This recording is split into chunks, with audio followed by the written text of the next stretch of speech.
This is First GenXers.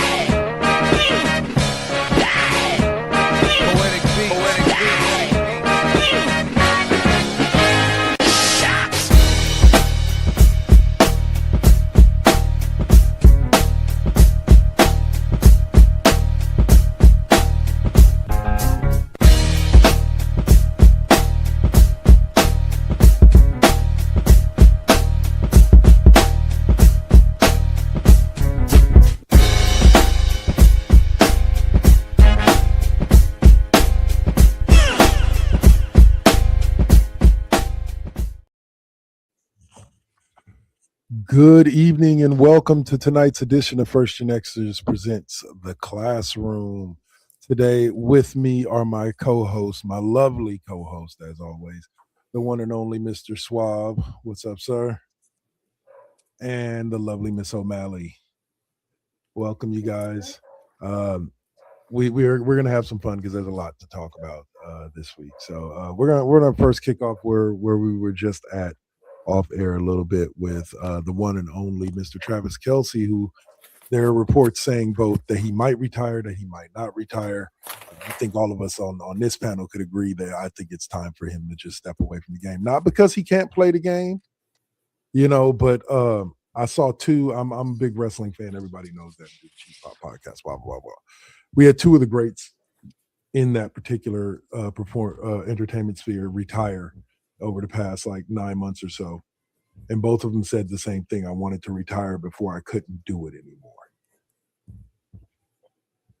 Mm-hmm. That's my message. Like the career you've had, you're easily considered top 3 tight end all time. Walk away now. Like, go start your life. Go on, Mel. We saw Steve Young do this back in the day. Like, he could have played longer than he did, but with all the concussions he had received, he walked away when he did. Now, granted, he probably could have also walked away sooner than he did. But it is like, this is the thing that right now is when you've got to start thinking of, can you put a price tag or another Super Bowl on the quality of living if you're increasing your odds of something happening to you, not just because of length of time, but dude, you are getting older. I mean, I hate to say it. I'm not saying you're hella old and all of that, but like 10 years younger than us. And it just takes one thing, and you end up in the end going like, if I just walked away when I could have walked away.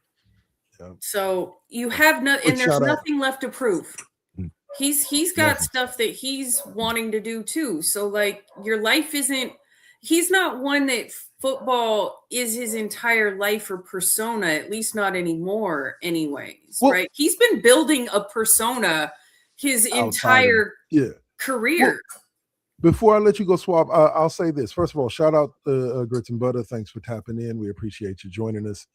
Same thing with Saint.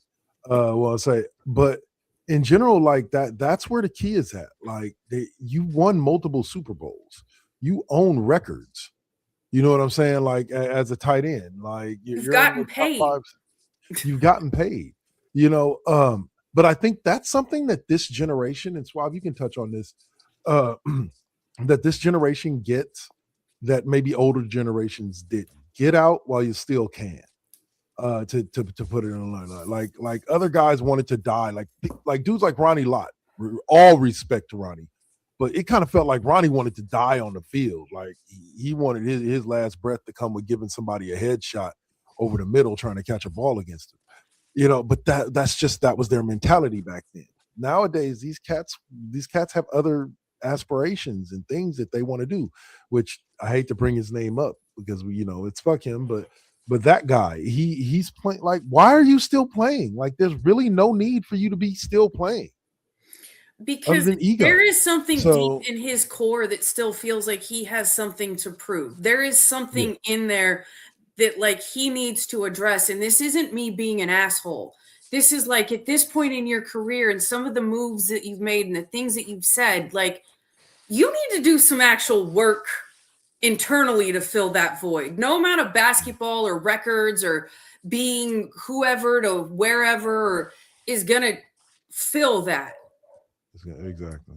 Wonder Swap, your thoughts on Kelsey and potential retirement? Well, I think everything is way different nowadays versus how it used to be for a lot of players back in the day. You stayed in the game as long as you absolutely could to eke out every ounce of talent, so that way you could get every dollar or red penny to your name.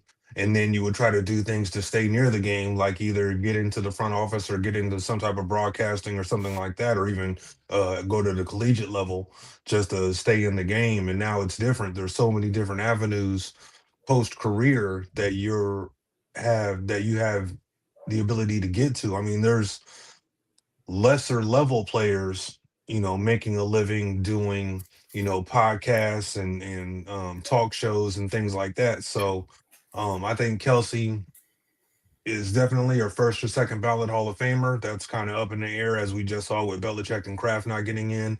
It's not necessarily a guarantee he'll be first ballot. I think he would be when his name pops up on there, but it also is determined by what other names will be on that list as well. But he's definitely getting into the Hall, so he doesn't have anything left to prove. I think he kind of falls into that Tom Brady um, way of thinking. I could leave the game today, but I still want to play. There's that desire to, you know, not necessarily leave it all on the field, but, you know, once it's over and once you reach a certain point, there is no coming back. You can't just change your mind at a certain point. So if you can play for another year or two, more power to you. It comes with a hell of a lot of risk. And right now you could walk away, and if you're healthy and your CTE has actually been light, I mean, I know Kelsey's taken a lot of big hits in his career, and you never know when the next light hit could bring on the dementia and the all the things that come with it with CTE, which is really kind of scary because you might not feel it. And then 10 years from now, 20 years from now, that's the end of your life expectancy when you could have made it 30 or 40 years had you just walked away a year or two sooner. So he's got a lot of options to weigh. You see his brother left just after winning the Super Bowl when he definitely could have played another 2 or 3 seasons for sure. And it's different in the trenches than it is for skill position players. But I mean, he is essentially, if he does it, it's just for the love of the game before he hangs up the cleats. He'll jump right on his brother's podcast, which he's already kind of doing, part time, I Already. would say, and they'd go full time and make money on the side, and not necessarily have to touch either their salary wealth. He still has advertisement up the wazoo. We've seen Peyton Manning and his brother. They're doing they're producers producing shows and movies and documentaries, and they still got advertisements, even though they haven't touched a football in 5-6 years. So He's I going mean, Hollywood. He's going yeah, Hollywood. He's yeah, I definitely definitely see going it. Hollywood. And he was funny when I saw him in Happy Gilmore too. I really liked his Oh yeah. character. I thought he was pretty hilarious. I But did too. He was even in a weird way. He was good in grotesquerie. So Yeah. like it was just Well, a weird kind of show. So well, I'll say it like this. I'll say it like this. I've seen two of, and I bring up the professional wrestling thing again. I've seen two of my favorite professional wrestlers do this, leave the game to go be Hollywood actors.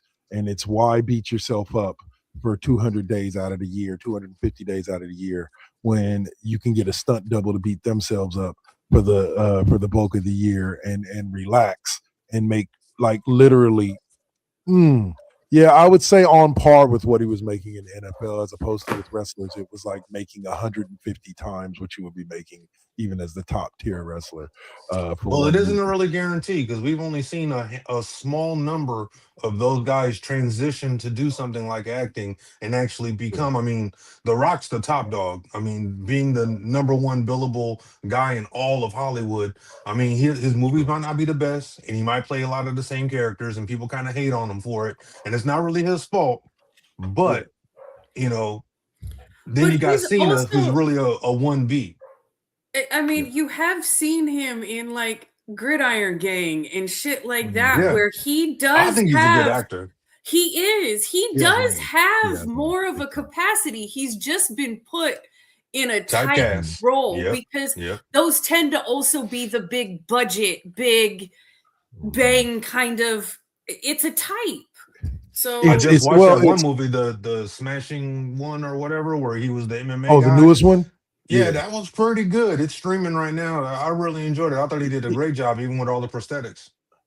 It's like this. We've seen this scene in a bunch of movies in our time, and then we'll get back to the sports here in a second. But that scene where the actor shows up and he kind of wants to do something else. If you watch Wonder Man, it's a very good example of it. Where he wants to do something else, and then he wants to like be something more than just that catchphrase or just that one thing that made him popular. And basically the director's like, no, do the thing. That's what we want. That's what everybody fucking wants to see. Like that's we why don't we're want paying you. It's why we're paying you. and so that's kind of what I feel happens with The Rock, is he's just like, this the paycheck y'all want me. Yeah, do it. But needless to say, all right. So we did have some actual retirements as well. I'd love to get you guys' thoughts on those. Adam Thielen did retire, and also CJ Ham, defensive lineman. But Thielen was the bigger one to me because I didn't realize he had been in the league that long. Yeah, he's been around a long time. Kick us off with your thoughts on Adam Thielen calling it a career. A great mid-level player. He was never a top 15, top 20 type of guy. I would say he would fall into that 25-32 area. He was one of the very, very good wide receivers, great hands, great team guy, stayed on a lot of bad teams. Did get some run on some good teams that just never really were able to get over the hump. But yeah, he was able to stick around for a long time. And if you play the game smart, I mean, he kind of reminds me of Tim Brown in a sense. He understood how to avoid taking the hits, take care of his body, and still be productive. Yeah. Kind of reminded me of Julian Edelman a little bit, but I just think that's because they were both kind of small slot receivers. O'Malley, your thoughts?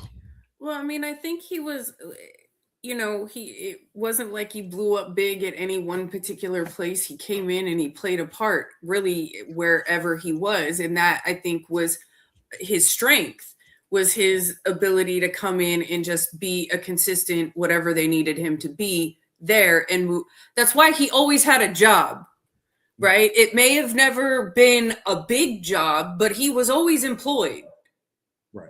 And that's something to say in this league, to do that for a period of time and not be one of the players that people would think of in the league as being in the league for that long. Yeah, for sure. All right, so we're gonna pause right there and jump into. I know we've been talking about retirements, but now we're gonna jump into.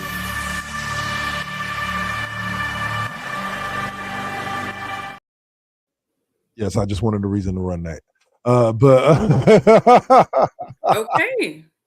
All right. That'll work. Figure out the new Flash with the new look and everything, all right.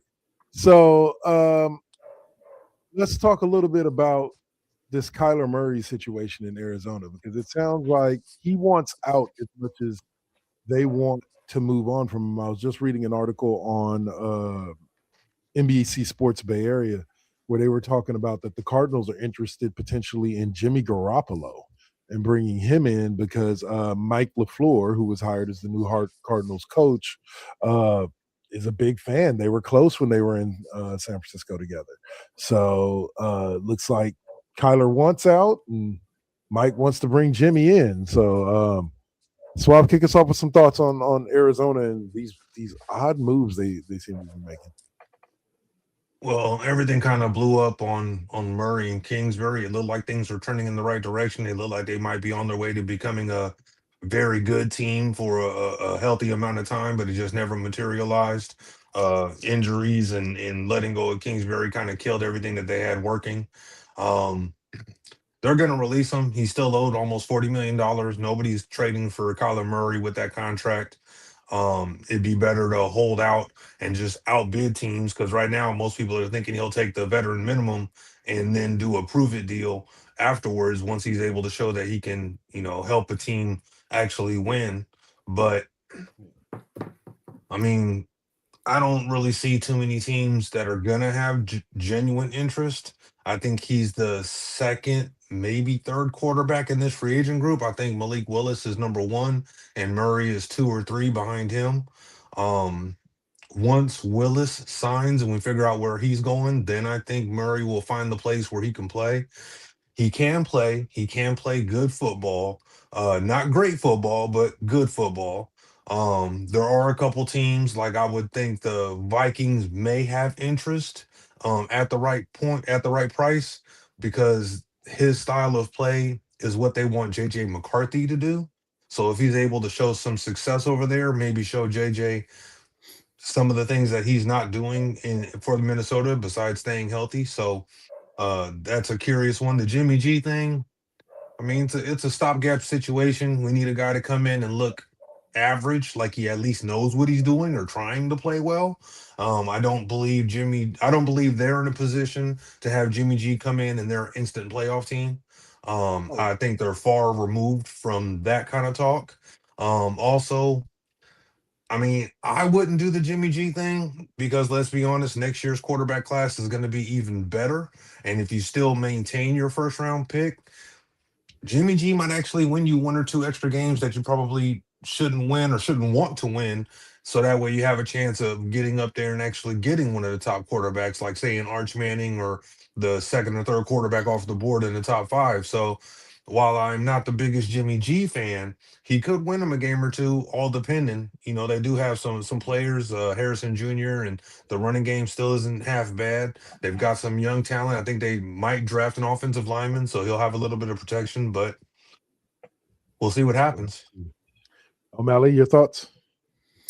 My only thought really of this is when is Kyler Murray's football experiment over, and when is he going to go back to baseball?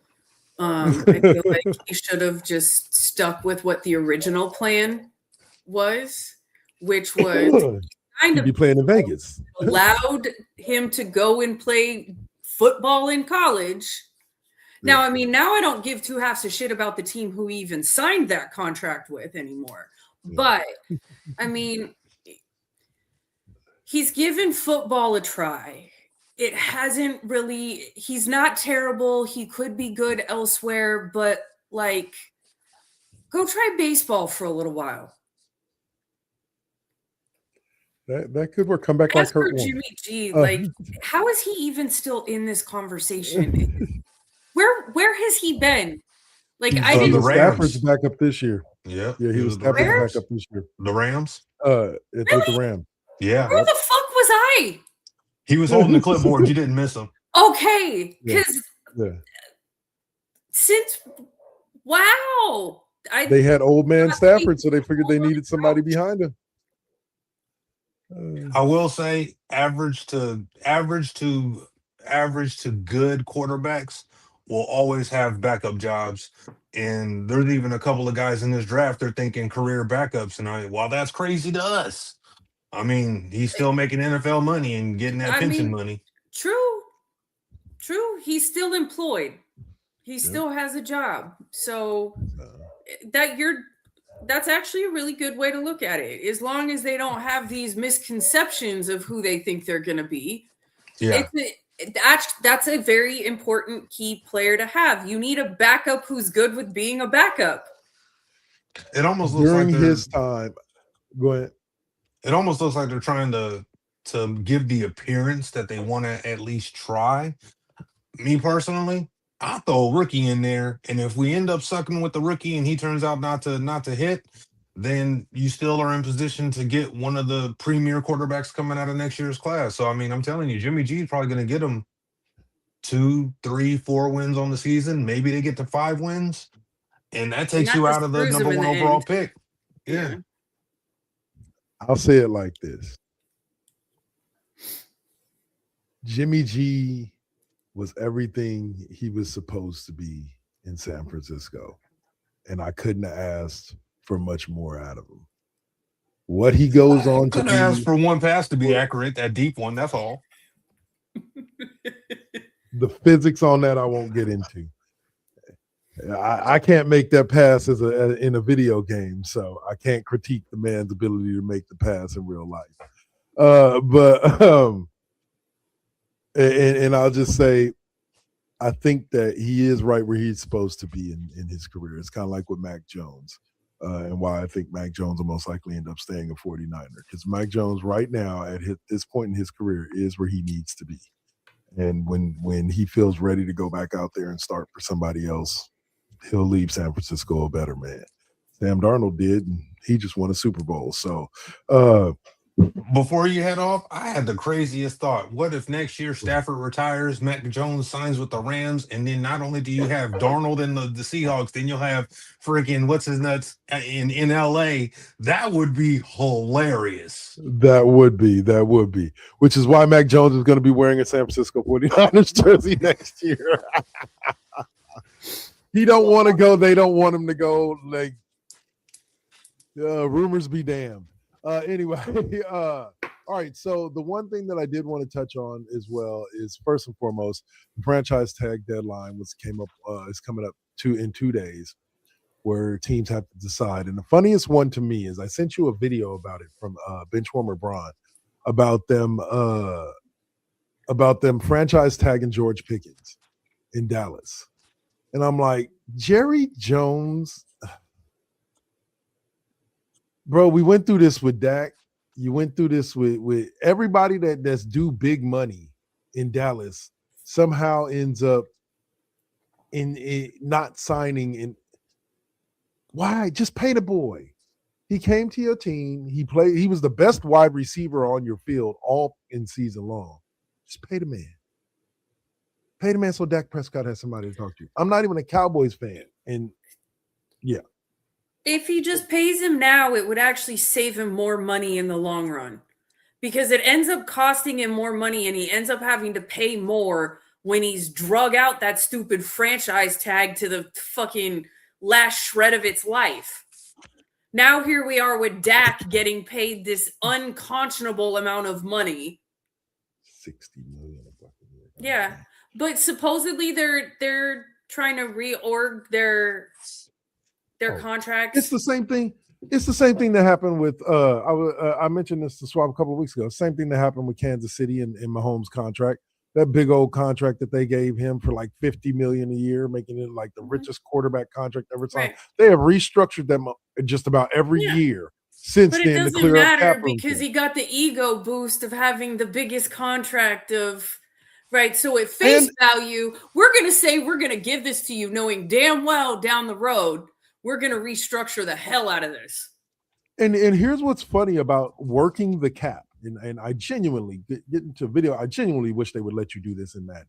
But basically, all restructuring a contract is flipping the money that would have counted towards the cap into instant signing bonus, where we hand you a check for $36 million. Right now, instead of paying you the $36 million over the year, you only count towards $10 million towards our cap, and now we have another $30 million to go out and pay somebody else, and cap room to pay somebody else. That's all restructuring is.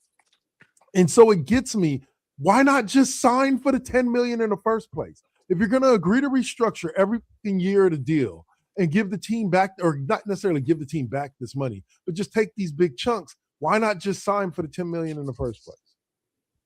Like, if you're good, most teams don't want to set it up that way. They could set up the contracts in that way, but typically the teams don't want to do it, and then they restructure on the back end and turn it into guaranteed money that the player gets. So it's a tough one. It'd be nice if a guy did a kind of like an Ohtani in a sense, kind of deferring money, but when a guy, you got to give him the contract first and then do the reformatting of the contract after the fact.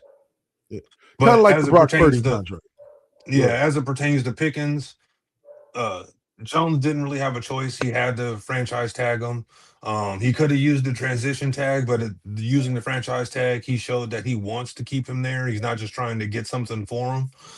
Pickens will be a Cowboy at least this year. I assume they'll work out the financials and get a 3 or 4 year contract done, and he'll stay and be paired up with CD Lamb and Dak Prescott to finish out their contracts. So I assume Jerry Jones is going to get this one done. I don't think he'll allow it to linger too long. I think he learns his lessons pretty well for the most part.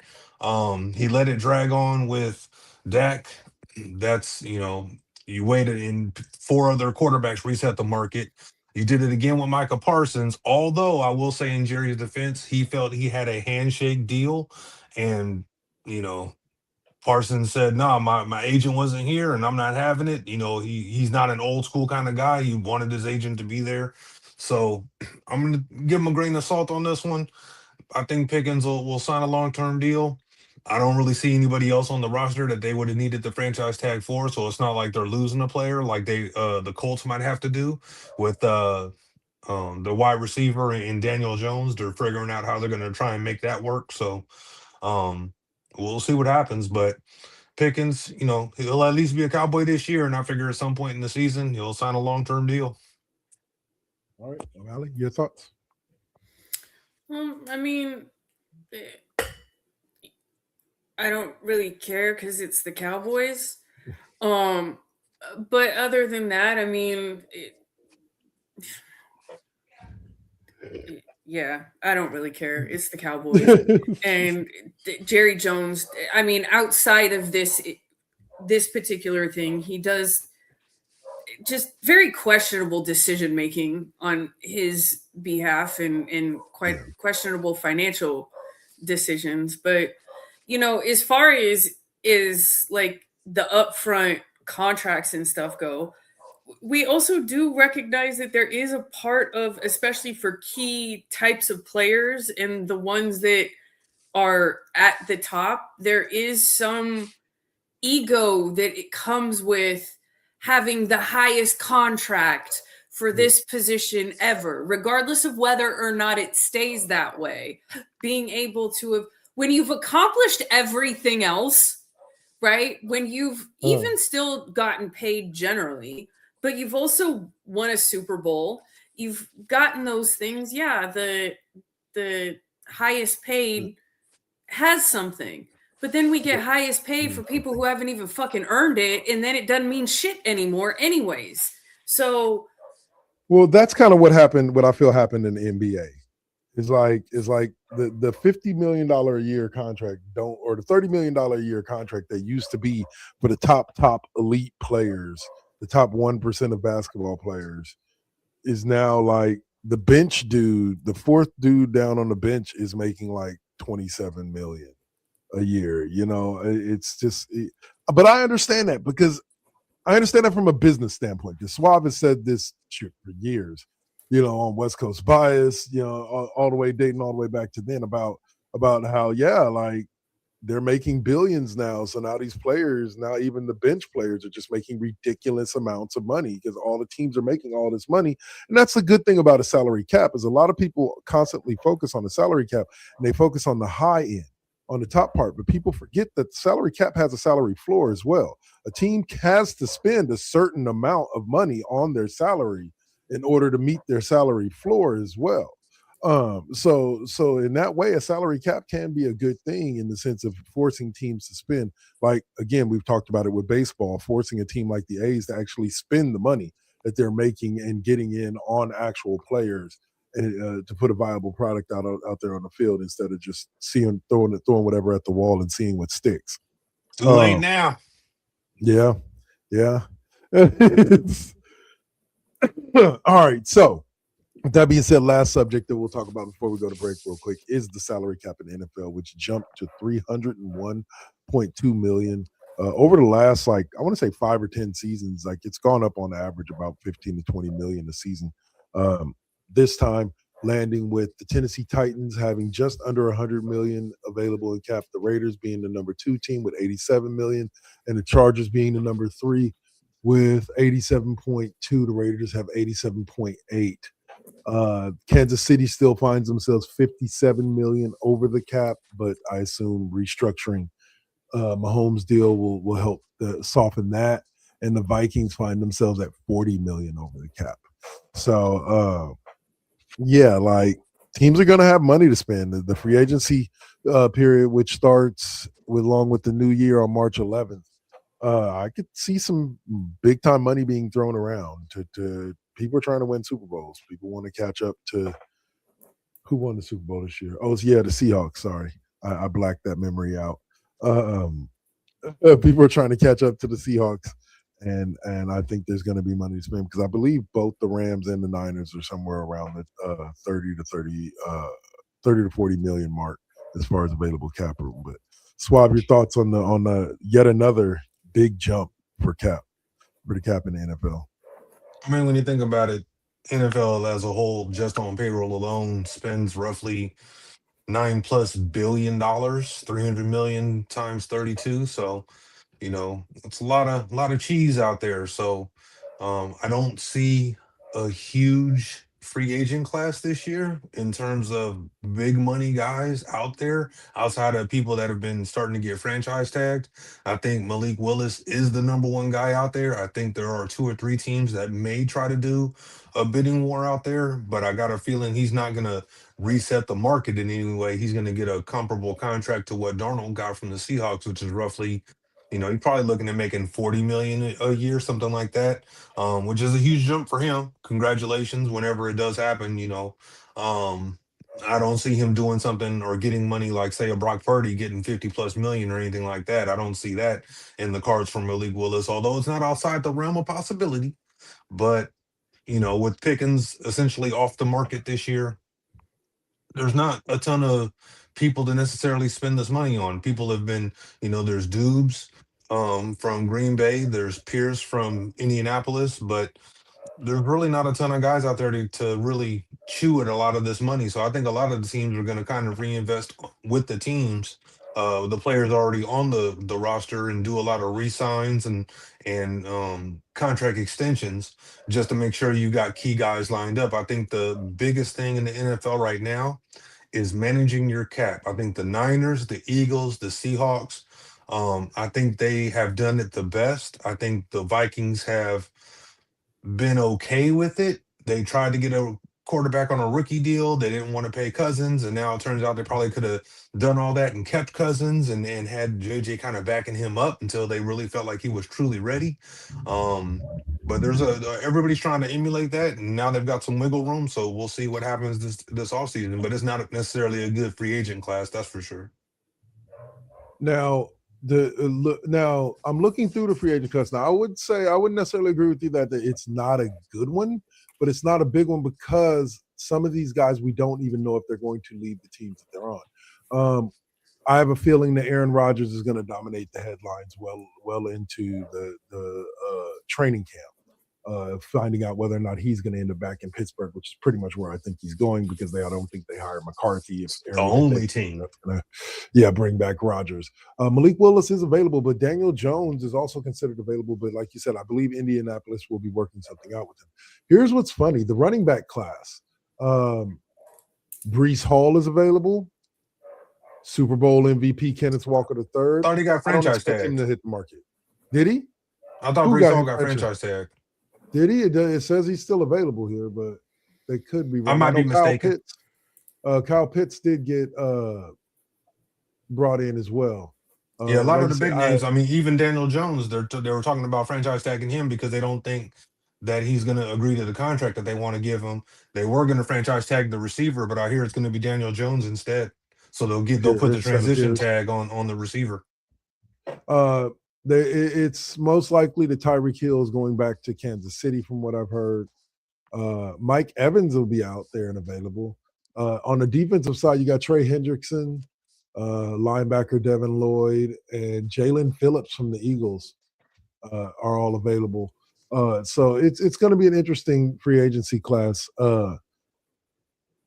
O'Malley, you can tell us, do you expect a team to pay more for less this free agency period? Because I want to say there's always one team but that pays more for less. Like, I don't know, the Steelers last year. Anyway, but I think somebody's going to be dumb and spend way more money than they should on A.J. Brown. Yeah. Do you think he's going to be traded for, or do you think he's going to be signed? Oh, he's getting traded. Yeah. He's getting traded, and they're gonna not just salary wise, they're gonna pay more than they should for him. They should, yeah. I can see it. I can see Miami doing some dumb shit. I think Henderson's going to get paid and he's going to get top dollar. He's one of the better defensive ends out there. I think he's going to end up getting top dollar. I'm curious to see where he ends up. And Devin Lloyd is also going to be a huge piece out there.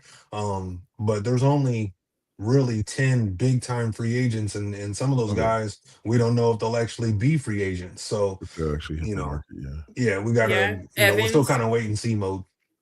Yeah. Evans ain't leaving Tampa Bay. I don't know what anybody I don't see any realm of possibility where Tampa Bay allows their best player of the last 2 decades outside of Tom Brady, but career guy. I don't better see than Tom Brady. I don't see them. As far as what he's done for the Tampa Bay Buccaneers, he's above Tom Brady. Yeah, I wouldn't necessarily put him above Warren Sapp, because Sapp actually brought a Super Bowl to the team. But as far as for what he did for Tampa Bay, he's way higher than Tom Brady. But no, I feel you. I need to correct you on that. John Gruden and the Raiders brought a Super Bowl to Tampa Bay, at least that one. Fair enough. Warren Sapp was a part of that. He was a part of it. Warren Sapp's a piece of shit. Fair enough. Let's go little dodo, right? I will say, all right, so that'll wrap us up for NFL. We're going to take a quick break and come back and talk about that round orange ball that people dribble and shoot into a basket. I thought that conversation was going a different direction for a half a second. Sorry. Oh my God. And on that note, I'm going to bring up that commercial break. Oh my goodness. Oh, that is where we're at today, folks. Y'all enjoy it. We'll be back in 5. Peace.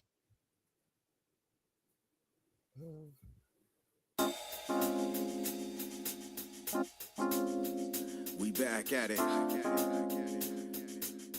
Yep, we still doing it. Poetic beat. First GenXers. Gia.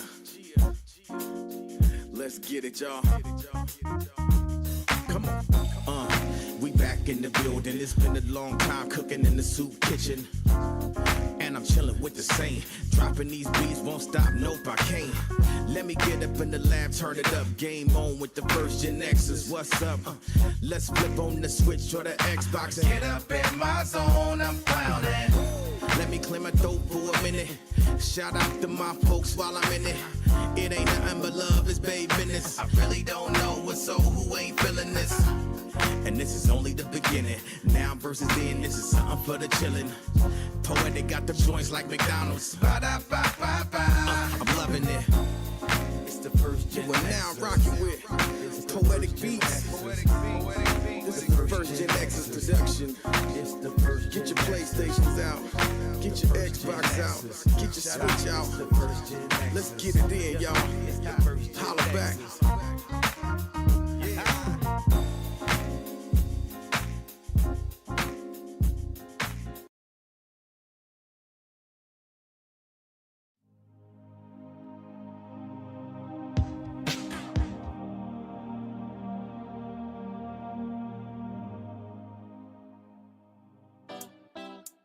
Got to keep it. You got to keep it lovely. You got to keep it. You got to keep it lovely. Success comes right after the struggle. I ain't even giving up on whatever I wanted. The tragedies I've seen, I can't even stomach. Most of y'all weak as shit and would've started running. Every time I make it back to the crib. I'm thankful the most high, let me see all of it. Grateful, I'm lovely, and I've been real with this. Please don't judge me, I'ma stay on my shit. Adams family like dynamic between Pugsley and Wednesday. Like, very true. Yeah. Well, I always temper this because I think I did not like the receive the caution tagline. I've also seen what Chase Center looks like when the Valkyries are fucking playing, so fuck all of you. Because Chase Center is packed no matter what's going on.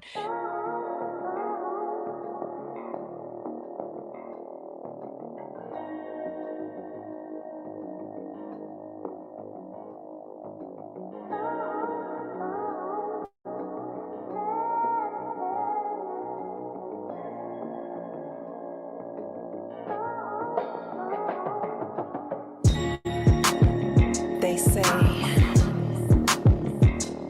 that beauty is in the eye of the beholder. But the definition of beauty is distorted. Yeah. Come on. Searching for yourself, so insecure about the way you look, so you go to Miami. You can't find the love within yourself.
And we are back. Hello, hallelujah. How you doing? This segment, we are going to talk a little bit about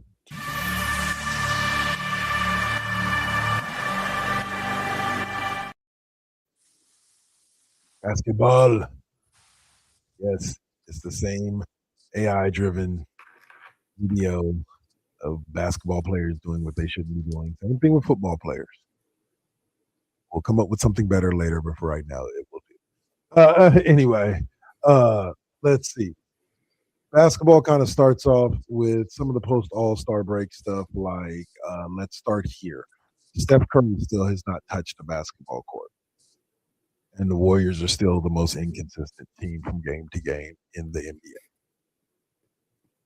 Oh, it's so aggravating.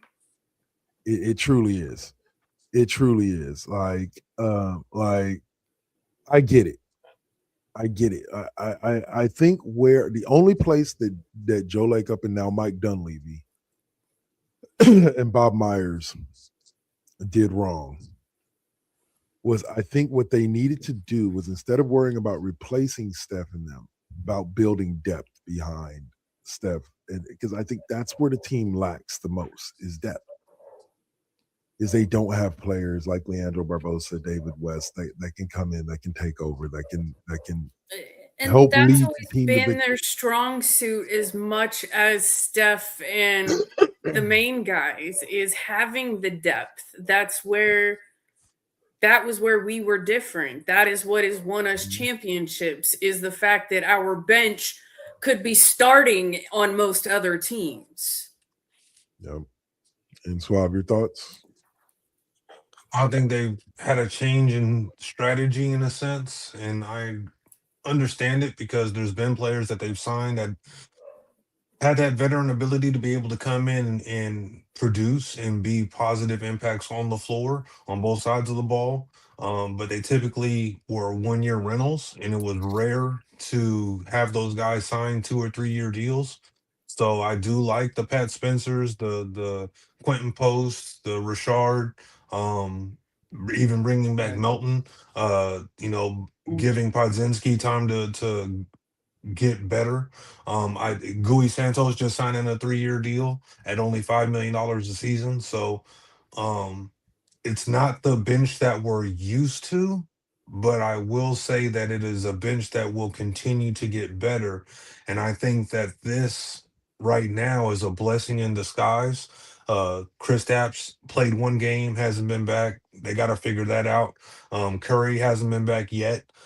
They've had some games they definitely could have used Curry, definitely could have used Chris Stapps, but I will say that giving the bench guys time and plenty of minutes really will benefit us going into next year. I'm not wiping this season off the table yet. There's still plenty of basketball. We're still in the thick of the playoff hunt. Right now, I think we're sitting in the play-in, but we're only like 4 or 5 or 6 games out of like the third seed. So it's not outside the realm possibility that this team could make a small run, but boosting up the young guys' confidence, getting them more seasoned, and really getting them into their roles, I think will benefit us in the long run. But yes, we are missing those guys like Otto Porter, Iguodala, Livingston, but those guys were veterans, whereas right now we're dealing with these guys that are either in the league just this year or only have 2 or 3 seasons under their belt in the pros and are still kind of adjusting to the game and to their role. So we'll see these guys continue to blossom. Well, Mally, give us some thoughts on the fact that the Warriors did try to solidify their depth. And as Swab said, those young guys got those minutes, and they earned one of them earned by the name of Guy Santos a 3-year contract extension that he just signed with the Warriors, and he I would say every game that I've watched, he earned every minute of it. That boy has a motor that does not end. He is constant. We talk about how many miles Steph runs. Like Steph jogs some of that. Guy Santos runs. He is constantly running to be there for the rebound. I'm not saying he's putting up spectacular numbers, but but his energy on the court, you can tell he brings an energy that's infectious. It reminds me of not on the defensive side of the ball, but just in general, it reminds me of Draymond early. How Draymond was that energizer bunny, and he was always in on every play that he could be in on. And Guy Santos has that energy. Now, does he have Draymond's skill? Probably not. He's actually a better 3-point shooter than Draymond, but he does have the same energy. And I think every team needs an energizer bunny that they can put in games where it feels like the offense or the team is a lull, and that can get some energy back into them. And I think Guy is one of those people. So, what are your thoughts on them signing the energizer bunny to a 3-year deal? Well, I mean, I think it's kind of indicative of the direction that the team needs to go in at this point. Like, this is the time. We originally got to where we're at by player development. It's time that, I mean, we see the writing on the wall. This is the time to start really developing these younger guys, finding some guys that we really believe that even maybe if they're not, I'm sorry, maybe it means that we don't get another championship from Steph. Maybe that's what it means. But finding some guys that we really see in the next 2, 3, 4 years could be something, right? This is the time that we start going back to what this franchise was known for and getting to where we are with this team that we have right now. And, you know, we've seen the Lakers and what's happened with them and demolishing look at how many of their young players that they got rid of to keep dealing with LeBron that have gotten a championship, been high in the playoffs. Like, they bet on the wrong. They bet on the wrong one there, and so According to Steph most doesn't LeBron have the makers. problem with taking more and more of a backwards roll. Like, so, okay. But I also agree too with what Swab said. We have still quite a bit of season left, and not a whole lot of games like in between in the grand scheme of if things fall just right. All that has to happen is we get hot. All that really has to happen is Steph take the time to get healthy, not come back until he does. We at the very least get in the play-in with a full-ass, healthy-ass team outside of Jimmy Butler and could possibly make a legitimate run. Yeah. I could see that. I could That team definitely is see whole different with Steph on the court, regardless of how many minutes he plays. Yep. Just his presence being there it's a game changer. 100%. 100%. All right, so let's dig into some of these other subjects that came out of the NBA this week. Did you see that brawl, yet another brawl over the past 4 weeks? I don't know what's going on with these boys in the NBA. They getting hypey out there between the Nuggets and the Thunder. All I can keep seeing is the meme with Jokic and like whatever he was mad the about. Ukrainian crazy eye looking like he was on 4 lines of coke. I'm like, man. Bro, somebody putting a meme talking about that kid Williams wanted a piece of Jokic till he realized Jokic's brother would be waiting for him outside and show the picture of the brother. And I'm like, yeah, his brother Lord, looked like a silverback gorilla. I ain't even gonna sugarcoat oh it. my goodness. He just sitting in there taking up 2 seats in the arena. Just waiting. What do you think, O'Malley? What do you think is going on in the NBA? Why are these boys getting so feisty recently? I mean, it could be the cynic in me, but like, look at everything that's going on around us right now. Everybody's getting hyphy right about now. And True. Whether that necessarily has anything directly to do with it,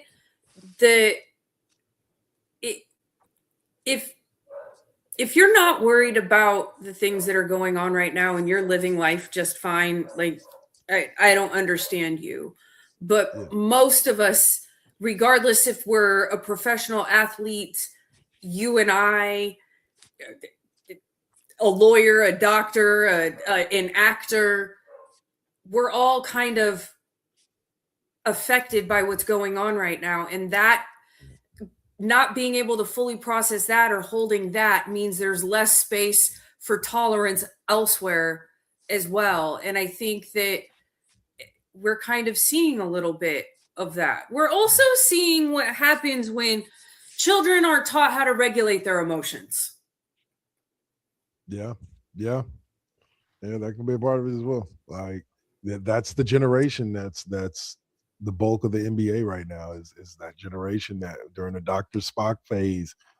I remember laughing the first time I heard about Dr. Spock, and not because I don't believe I believe in abusing your children, but just because I understood from a very median age of 19, 20 years old exactly how much the 4 butt whoopings I received in my life. It wasn't like I received one every weekend. My mom didn't beat me, but the 4 ass whoopings that I received in my life were critical to me becoming successful and pushing me in a right direction, not because of it, but because it showed me a different way. Like I said, it showed me a different way.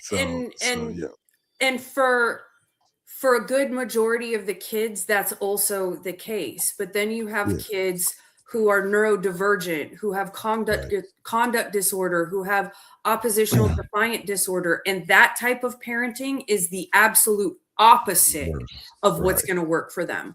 The more you actually fight and engage in that power struggle and that power and control, the worse it's actually going to get.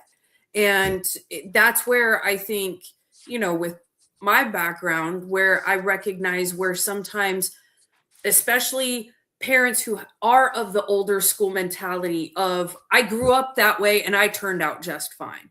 But did Right. you? Because why is your kid in a group home right now? You know, and it's Well, no, because you care more about being right and because I'm the parent and I said so than what is actually going to work for peace right. in your household.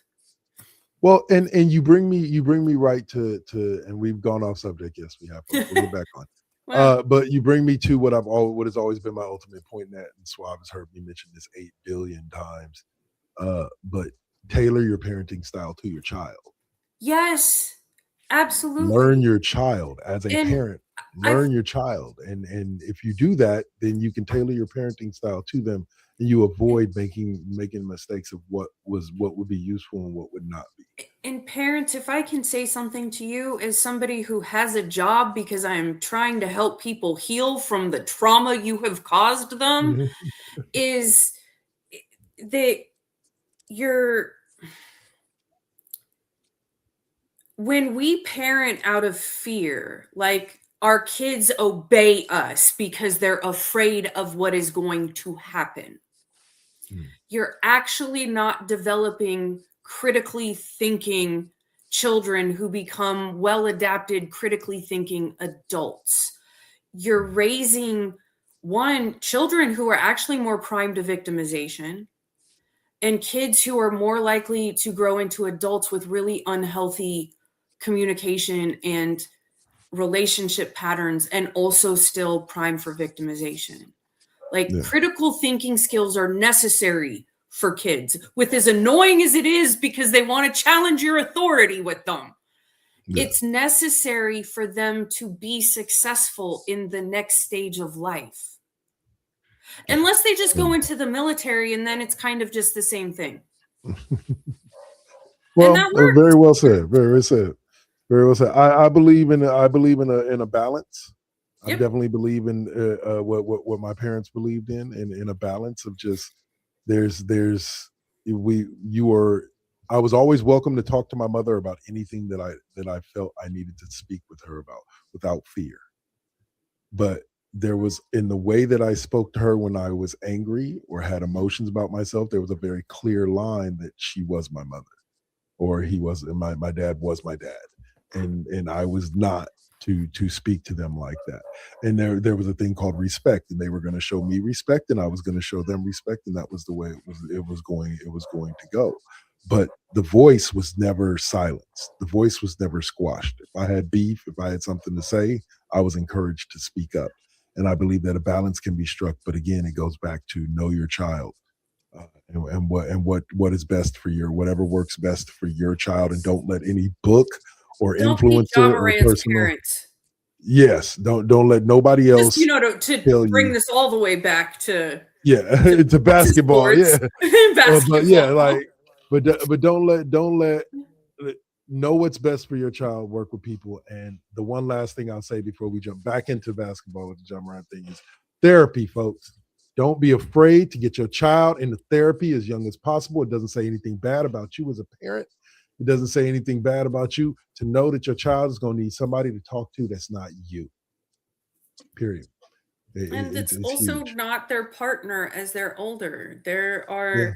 We're not here. And even as a therapist who has a partner, I have to, that's a fine, weird line because no, I'm speaking as me. I just happen to be a therapist. But this is me. All right. So back to basketball. The Spurs, Suave. The Spurs, you haven't said anything in a while, so we're going to give you something to talk about. Now, the Spurs had a perfect February that was ruined on March 1st by the New York Knicks, knocking them off 114-89. They had gone 11-0 during the month of February. How far can this Spurs team go? I'm going to give you guys the stage for a quick minute. I'll be right back. I mean, for the Spurs, the sky's the limit. If Wemby's healthy, they've got a chance to win a title. I'm not sure they're better than, say, OKC, but I think Wemby being an X factor and other guys stepping up with him, I think they could challenge for a chip. I mean, that's really going to be the battle for the next 4 or 5 seasons, in my view, maybe even the next 10 years, is really going to be OKC and the Spurs. And it's going to remind me a bit of, say, LA and the Spurs. They might not see each other every year, but every couple of years they're going to be battling for the team that's going to go ahead and win the chip. So as long as Wemby stays healthy, I think that's the biggest key for the Spurs. We're still waiting to see who all steps up for them, but we've been kind of seeing that a little bit. Um, this one was kind of a black guy, but I think they kind of manhandled in a sense Wimby a little bit. Cat had the foul the offensive foul on Wimby where he kind of just dug into his chest. Those are the kind of plays that he's going to have to get used to. He was happy that they made the call, but they're going to try and beat Wimby up. If you can get Wimby out of the game for a little while, you're probably going to win that game because I don't necessarily believe in the rest of the Spurs without Wimby. So I think they're gonna have an opportunity. I like where they're going, but we'll have to kind of wait and see. They're still super young, but they'll challenge. Sure. O'Malley, your thoughts? I know how much, Suave loves the fact that the Spurs got Wemby and how amazingly fair and generous and kind and a level playing field that was for everyone with the Spurs pulling off Wemby. So I'm sure that was painful to even say part of that. But I also don't disagree with anything Suave said either. So I was just actually laughing as he was talking about it because I've also heard multiple times of disdain at Wemby going to San Antonio. So yeah, I think it's well deserved. Like I said, like they when the ball bounces your way, so do haters, and that's just a part of life, and I don't know, like I want to say like they're either 3-1 or they went undefeated, or they're undefeated, so 2-0 or something so far. They beat the Spurs, have beaten the Thunder. I think Wemby causes. Now I'm going to say this like a true chump would, but after playing against Wemby on NBA 2K25, I'm going to tell you this. Wemby is extremely... We just jumped the shark, folks. No, but seriously though, like the kids something special, and I think they're the one team that can match OKC player for player as far as youth and ability. Like they got Castle, they got De'Aaron Fox, they have Wemby, they have that other kid that they drafted this last year too, and they have like 4 or 5 top 5 picks. They let Sochan walk. I couldn't even believe it. Let him literally walk out the door. Yeah, we're a talent factory here in San Antonio. We don't really care. Right? Like, to take our leftovers kind of thing. Like, we don't even need a pick for you, son. You can leave today. Now we can look at the league 5 years from now and go, yeah, the Spurs supplied like half the league with their star players.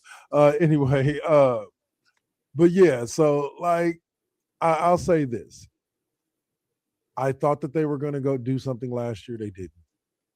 I think this year they'll make it a little bit further. I think it'll be a good chance we see the Spurs in the conference championships this year if they continue to play basketball the way they're playing. But I also think it depends on when they run into the Thunder, because I think the Thunder in the postseason is a completely different beast.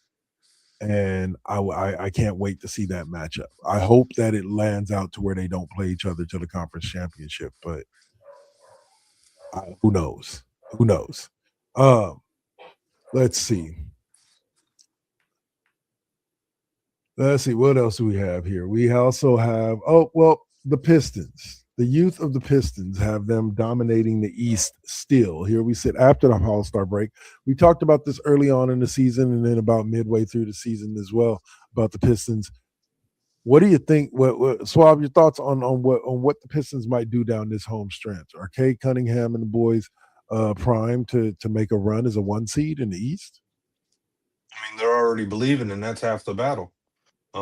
First you need the talent, which they showed they had last year. Now they needed the confidence, but they showed that they've accumulated this season. Now they've got to get back to the actual playoffs and actually continue to build. I think they can. I think that the I won't say the bad boys are back, but the Pistons are definitely a team to contend with. And when you look around the league, I would say that there's four teams that are going to be battling for chips over the next decade, and the Pistons are one of those four teams. I think the other is OKC, San Antonio, and then the Cavaliers. I believe they have a very good and strong roster, even having to add Harden, but they're so young. I expect them to be around for a very long time. So I like what the Pistons have done. Like the way that they're building up, and you got to give them credit. And honestly, I think if I'm not mistaken, uh, there's a group of six people up for the MVP, and all but Cade Cunningham are on the verge of not being eligible for the award. So it's a good season for him. You got to give him credit. Well, I will say this.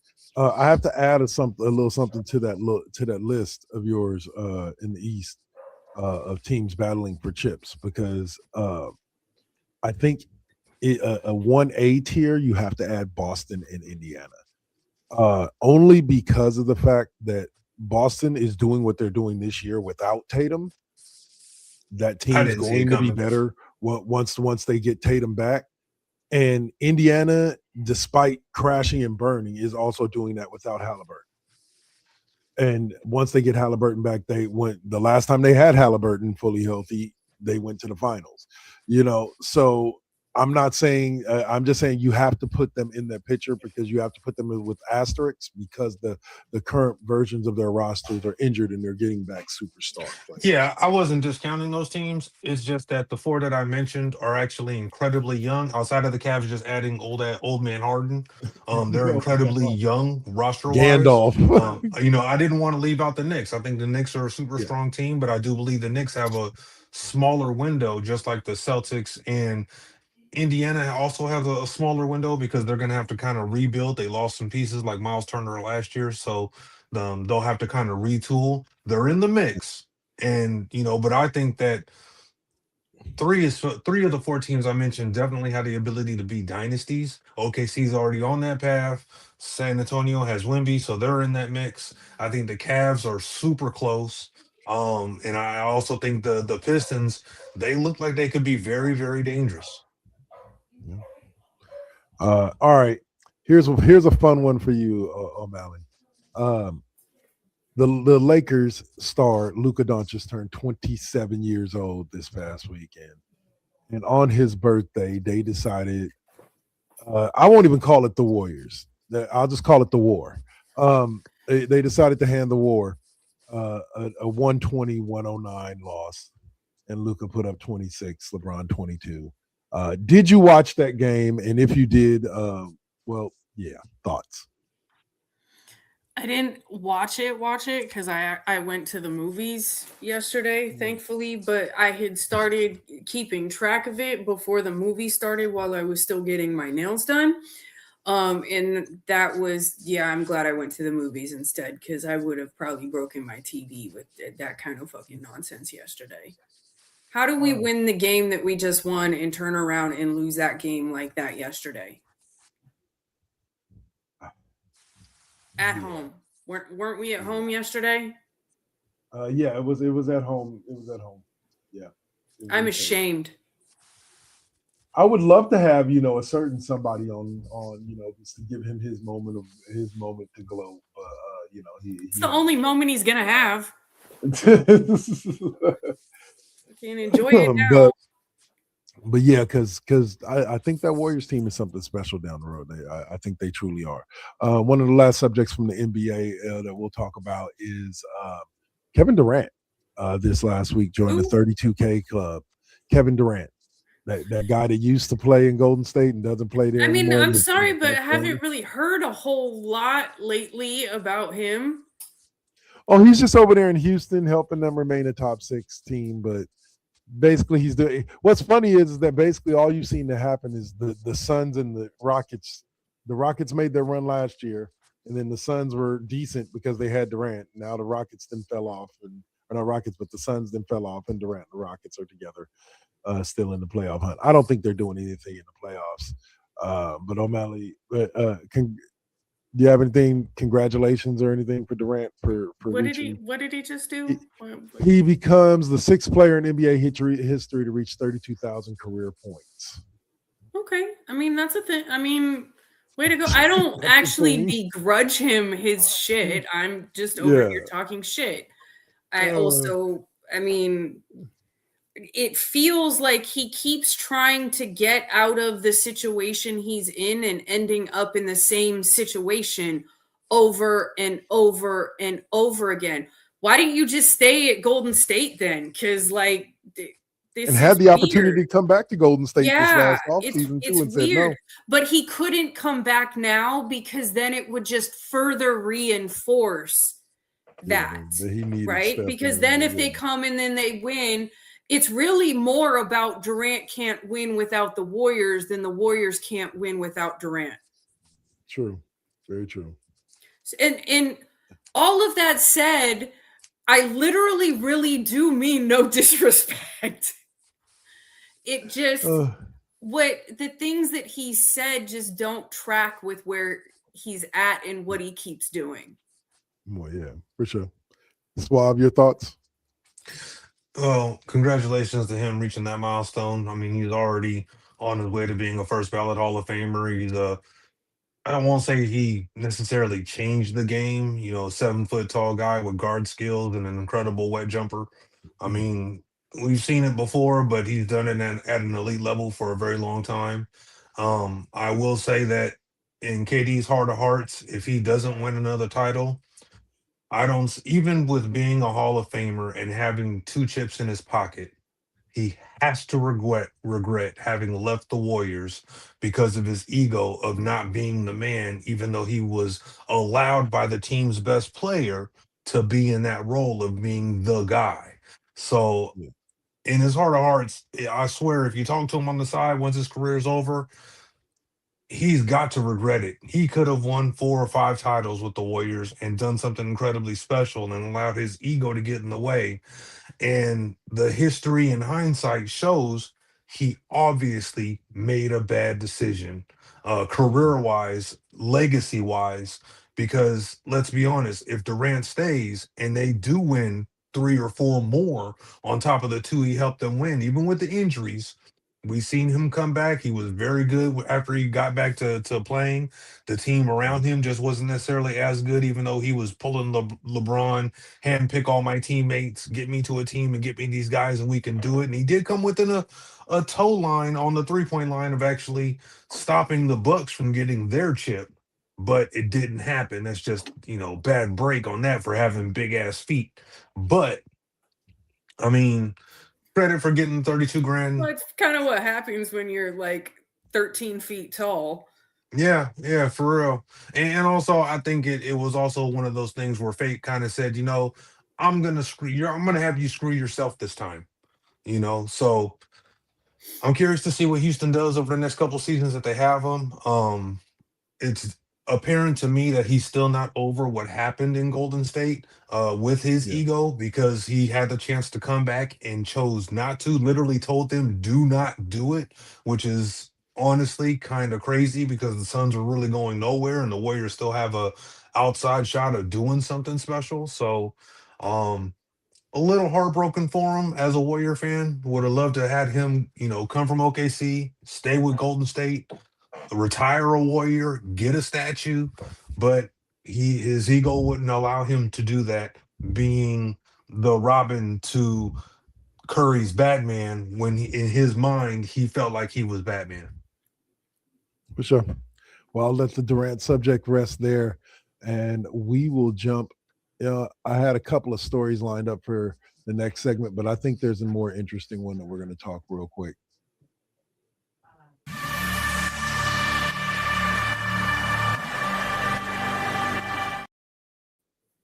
All right, another sports talk. This last week, the men and the women's American hockey team both won gold at the Olympics, which for the men, it was the first time in 46 years since the Miracle on Ice that they had won one. For the women, it was another one in a line of dominant runs that they've had recently in Winter Olympics. and we could go into what everybody else wants. What I'm hearing you say is that the women's hockey team is generally better than the men's hockey team. I mean, I'm just saying, like when it comes to, winning, personally and professionally, like when it comes to winning, like the men's hockey team is the Detroit Lions, and the women's hockey team would be, pardon me for saying this, cover year is the New England Patriots of the early 2000s. The girls, yeah, like the girls win, the guys don't. Like to me, it's kind of like when I saw some disparaging things that the men's U.S. soccer team had said about the women's soccer team, and I'm like, bro, like y'all ain't won shit in like forever. Like I can't even recall the last time y'all won shit. And they all here winning golds and fucking beating teams and competing with the best in the world, and you want to disparage them? Like where? I'm not ever one to really say something like this, but male privilege at its finest, folks. Just assuming that despite the statistics not backing up your thought process, just believing that for some odd reason you are better. The women's hockey team has been dominating the other women's hockey teams. The Canadian team has been the standard bearer. Back in 1980, I think I discussed this with Suave off air, but back in 1980 when the U.S. beat Russia, my daughter asked me, we were talking about it on her way to school, and my daughter asked me about it. When the U.S. beat Russia was the premier country when it came to hockey. Like there was no one better. They had been dominant. Canada has been that since the days of Russia. They've been the premier team. Sense. I mean, yeah. And Canadians like come out of the womb with skates on, pretty much, and are proud of it, and ain't nothing wrong with playing the NHL as it is. So yeah. I mean, Canadians are to hockey what Black people are to basketball and football. Basically, they make up about 70% of the sport. But at the end of the day, like, I get it. Like the men's victory was a huge victory in the sense of like they haven't won in 50 years.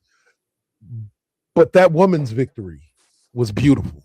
And I think that our administration handled the situation completely wrong, and we could get into all the politics of that, but I would rather focus on congratulating this women's team and this men's team made for for a achieving great Saturday something. Night Live. Yeah, that it did. I'll say, speaking of, real quick thoughts, guys, before or after you give your thoughts on the hockey stuff.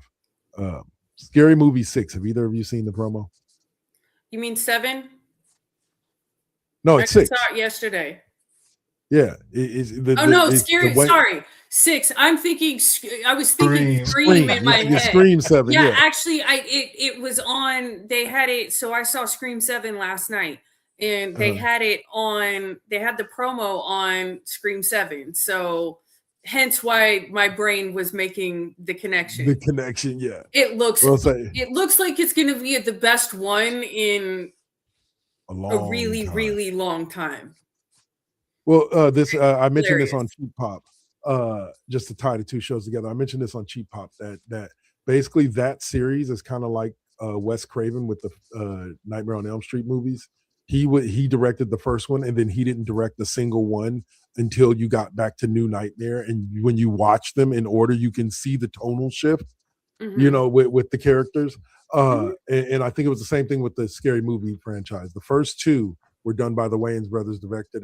The 3, 4, and all of those, and 5 weren't done by them. And you can see, like the difference in it. Even though it had the same actress, Anna Faris has been in pretty much all of them. It was a complete tonal shift, and this one feels like it's going back to those roots, as Josh Spray said in the video I saw. It's a love letter to the fans of the original movie.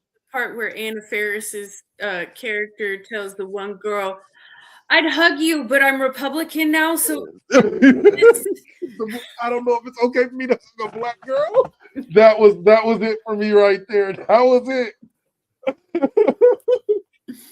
And then she comes back with, "Oh, you're white. You're always been racist or some shit like that. Like Oh, y'all that little bit was racist. Like, what? hilarious.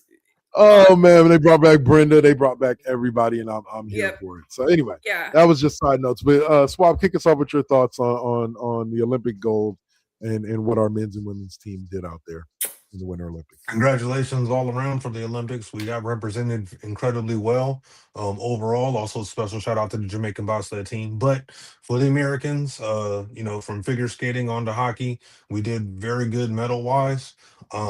It was nice to see the men's get gold. It was nice to see the women's continuing to compete at a high level and also get gold. I will say,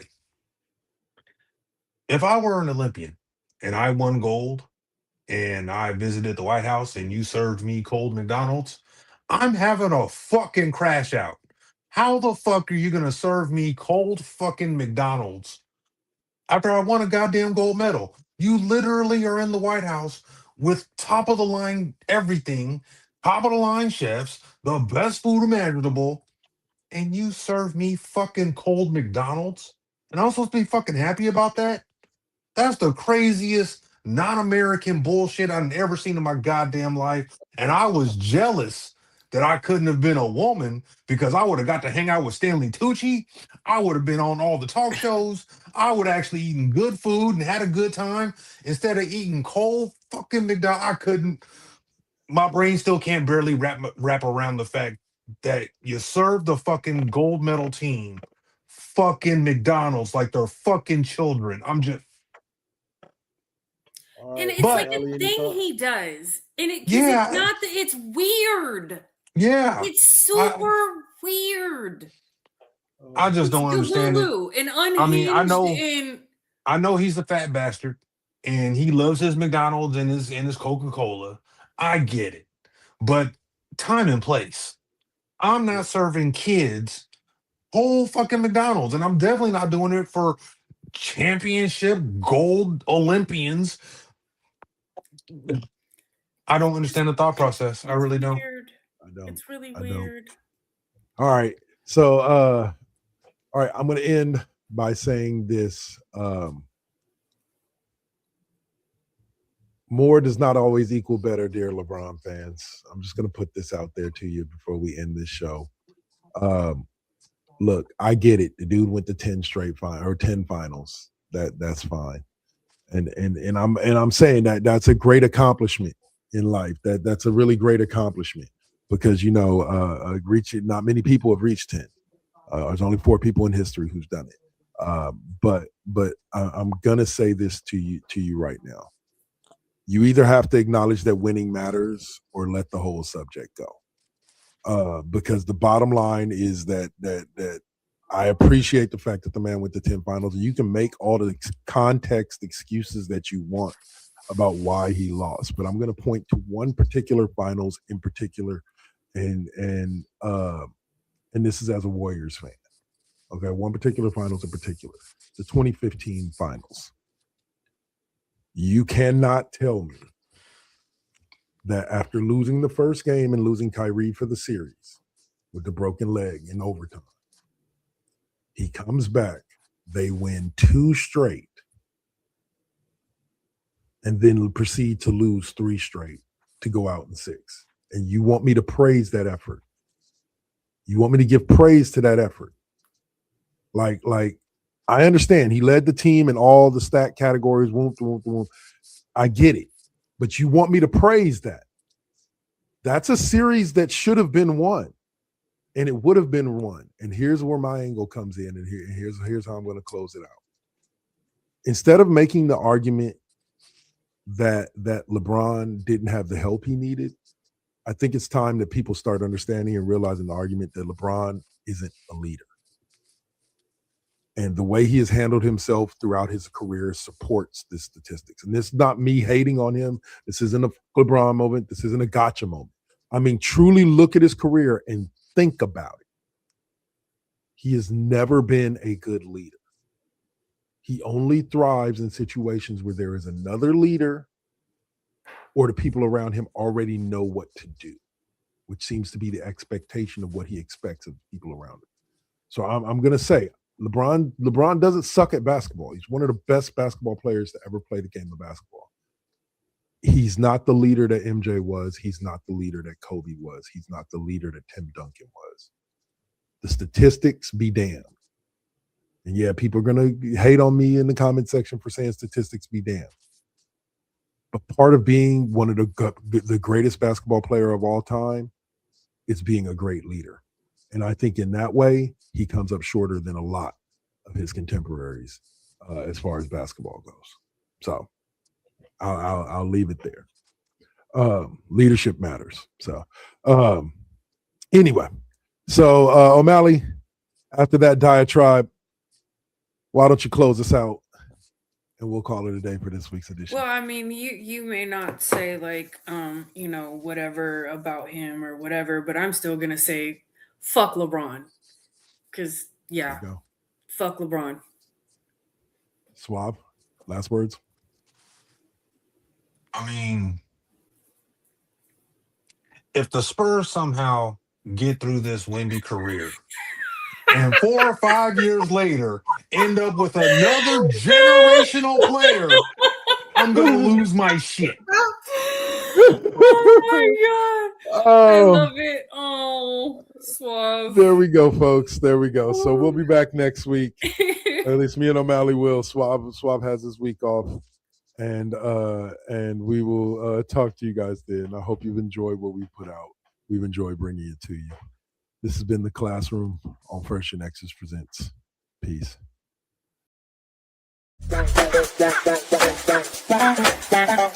Bye.